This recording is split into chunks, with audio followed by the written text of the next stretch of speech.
Voy, men ichkaridagi nima bu?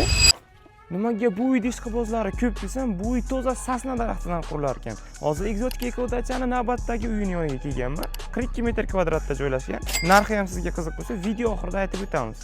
Ekzotik ekodachani boshqa modellari ham bor ekan. Ularni bir xonali uylar, 2 xonali va 3 xonali uylargacha bor ekan. Siz o'zingizning proyektingizga qarab bemalol o'z joyingizga ham qurdirishingiz mumkin. Qani ichkariga keling. Hozir men sizga uy ichkarisini tanishtiraman. Bu yoqda asosiy zal formatdagi xonamiz bo'ladi va spalni zonasi joylashgan bo'ladi. Bu yoqda kirib bemalol dam olishlari mumkin va bu yoqda sauna va yuvinish xonalari va hojatxonalar bo'ladi. Va eng muhim jihati, uyimizda tepasida mansarda maydoni joylashgan bo'ladi. Mansarda maydonidan ham unumli foydalansangiz bo'ladi. Bu yoqda narvon qo'yib beramiz. Narvon orqali chiqib bemalol o'zingizga kerak bo'lgan zonani ishlatishingiz mumkin.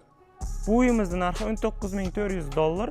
Bundan tashqari ekzotik ekodachani ko'plab loyihalari bor. Bunaqa loyihalarni o'tkaztirib yubormaslik uchun bizga obuna bo'lishni unutmang.